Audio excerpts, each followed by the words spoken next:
con estos bloqueos de la Coordinadora Nacional de Trabajadores del Estado, los profesores que no quieren o no ven condiciones seguras para el regreso a clases presenciales este próximo 30 de agosto, el próximo lunes. Sin embargo, pues miles de estudiantes de todos los niveles educativos, así como profesores, personal administrativo, van a regresar a las aulas. Hay que recordar que este nuevo ciclo escolar finalizará el 28 de julio del próximo año. Por su parte, la Secretaría de Educación Pública presentó la guía de orientación para la reapertura de escuelas, en la cual se establecen los parámetros y medidas sanitarias que deben seguir en cada una de las instituciones, entre las que se destacan las medidas previas de organización y académicas, así como el uso obligatorio de cubrebocas, la suspensión de cualquier tipo de ceremonias y apoyo socioemocional para quien lo requiera. Así que todo este decálogo, que son pues nueve medidas en realidad. ¿Qué estados van a regresar a las clases presenciales? Hasta ahora son 21 entidades de la República las que han aceptado este regreso presencial a las aulas, aunque en Hidalgo, San Luis Potosí y Tamaulipas se hará de manera escalonada, mientras que en Baja California y Michoacán tendrán aulas virtuales. En Guerrero se retrasa el regreso a las aulas hasta nuevo aviso. Pese a que todo está listo para el regreso a las clases presenciales, aún quedan pues muchas dudas entre los padres de familia, los estudiantes y las propias instituciones que aseguran pues que el país no está listo en realidad para el regreso a las aulas. Para hablar sobre este tema y sobre un estudio interesante que presentó el IMCO, el Instituto Mexicano para la Competitividad, saludo con mucho gusto aquí en el estudio a Pablo Clark. Él es investigador del IMCO. ¿Cómo estás, Pablo? Buenos días. Buenos días, Mario. Gracias por la invitación. Bienvenido. Pues hablaba de este estudio que presentaron sobre escuelas y maestros con responsabilidad para evaluar a los alumnos, pero sin herramientas ni un plan claro para pues accionar en este regreso a clases. A ver, son 53 semanas donde los niños, niñas, jóvenes no han ido a las escuelas en el sector público. El sector privado también es un tema, pero vamos a enfocarnos en el sector público. Hay un rezago educativo importante, además, ¿no? Ustedes decían ahí de 1.88 años de rezago de escolaridad. A ver, platícanos cómo van a regresar para empezar los niños, además de este tema sanitario, de si están o no preparadas las escuelas, cómo está el nivel de escolaridad y de lo que se ha perdido con la pandemia. Es un escenario muy preocupante, Mario, porque son 53 semanas de clases donde realmente no sabemos cómo les ha ido a los alumnos.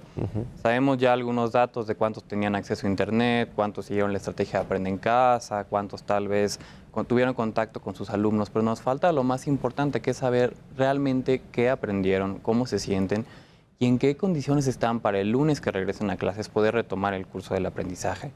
Estamos viendo que la Secretaría de Educación Pública sacó un plan donde está planeando precisamente cómo va a recabar esa información sobre los alumnos. Y le está pasando esta responsabilidad a los maestros, les está diciendo a ustedes les toca ver cómo están sus alumnos. ¿Por qué? Porque a los maestros también les va a tocar pues empezar a dar clases este siguiente ciclo escolar, ¿no? Les va a tocar tomar algunas medidas de apoyo académico extraordinario para que los alumnos aprendan lo que no aprendieron durante la educación en casa y entonces estén listos para aprender en este nuevo ciclo escolar.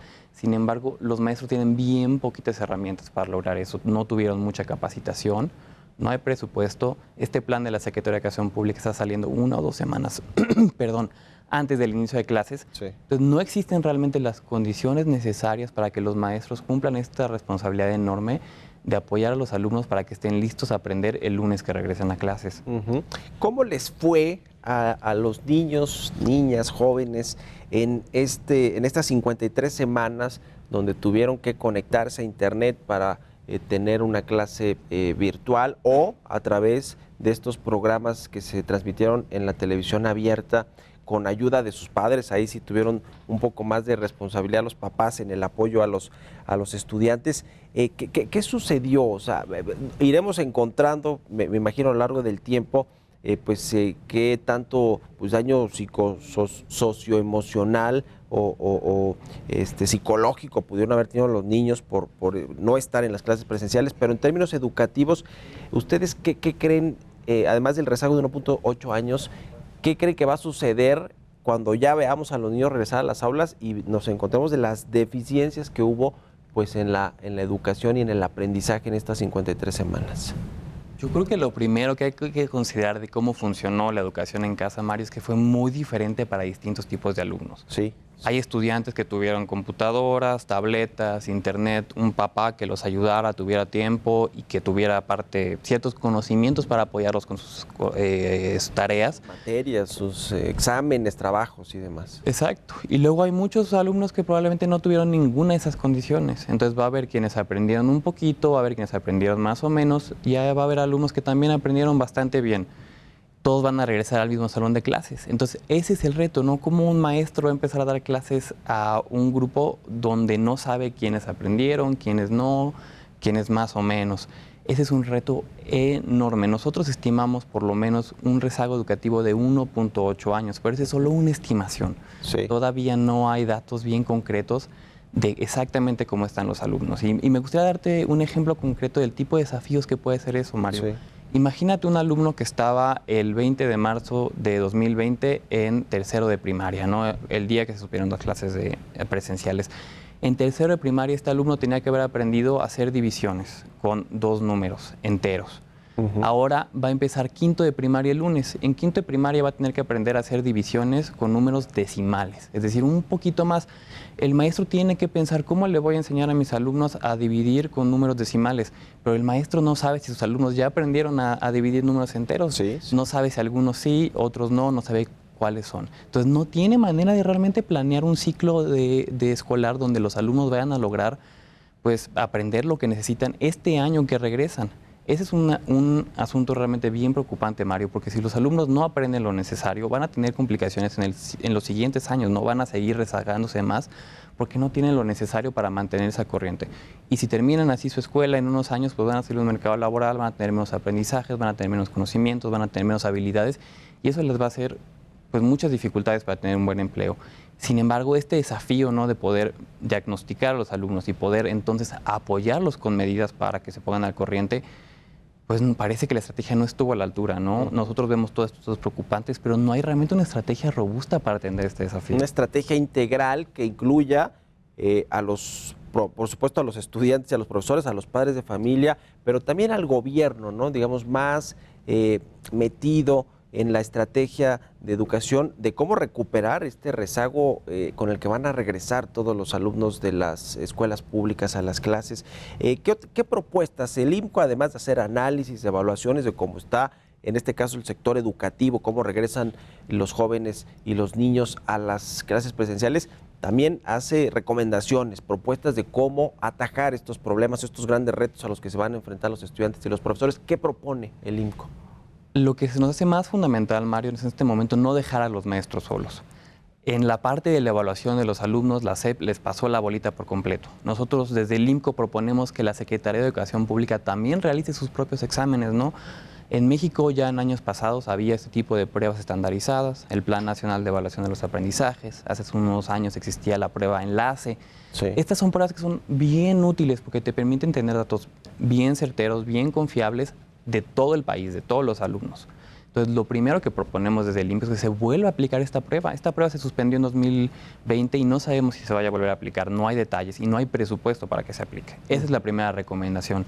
La segunda recomendación que hacemos desde el IMCO es que una vez que se haya aplicado esta prueba y también que los diagnósticos que hacen los maestros estén listos, se tome todo el ciclo escolar que empieza este lunes como un periodo extraordinario de recuperación. Actualmente la Secretaría de Educación Pública contempla solo 46 días para recuperar los aprendizajes perdidos. Sí. 46 días no van a ser suficientes para recuperar lo que se perdió en 53 semanas. Lo que nosotros proponemos es que se tome todo el ciclo escolar, que se empiece ahorita evaluando a los alumnos, se tomen medidas para apoyarlos, para que recuperen su aprendizaje, su estado socioemocional, y entonces más adelante en el ciclo escolar se vuelvan a aplicar estas pruebas, se vuelvan a evaluar para ver qué tanto se avanzó, para ver si tal vez hay que tomar acciones más robustas o de plano, pues echarnos también el siguiente ciclo escolar apoyándolos, no abandonar este reto, sino seguirle, poner la línea en el dedo hasta que realmente los alumnos recuperen los aprendizajes que necesitan, que es pues al final para lo cual que queremos que regresen a la escuela. México normalmente sale mal evaluado o no muy bien evaluado en pruebas como esta de PISA, ¿no? Con este rezago que tiene México y esta implementación medio atropellada que vamos a tener, con el regreso a las clases, la implementación del ciclo escolar y de las materias y el plan educativo, ¿vamos a retroceder todavía más? ¿Cuándo se va a reflejar esto ya, digamos, en este tipo de pruebas y el aprendizaje? Es algo bien preocupante, Mario. La siguiente prueba de PISA se va a aplicar el siguiente año. En la última prueba que se aplicó hace 3 años, la mitad de los alumnos de 15 años no tenían los conocimientos básicos de matemáticas, la mitad. Sí. Entonces imagínate, después de lo que pasó durante este año, ¿cuántos alumnos de México no van a estar desarrollando lo más mínimo? No te estoy diciendo que saquen calificaciones comparables a las de Finlandia o a las de Holanda o Alemania. Te estoy diciendo, aprendan lo más mínimo, lo que necesitan para mantener esa corriente de la escuela. Nosotros estamos viendo, ¿no?, este rezago de 1.8 años en aprendizajes. Si en México ya estábamos terminando con un nivel de escolaridad de por ahí de tercero de secundaria, si retrocedemos 2 años vamos a tener un nivel en promedio de primero de secundaria para todos los mexicanos. Eso no es suficiente para lo que necesitan para que les vaya bien en sus carreras y en su vida. Pues preocupante y un gran reto para los jóvenes, niños, niñas, los papás y los profesores, por supuesto, este regreso presencial a las clases. En fin, ya lo estaremos viendo. Te agradezco mucho, Pablo Clark, investigador del IMCO, que hayas venido aquí a las Noticias de la Mañana y muy buenos días. Al contrario, gracias por tenernos aquí. Buenos días. Hasta luego. Bueno.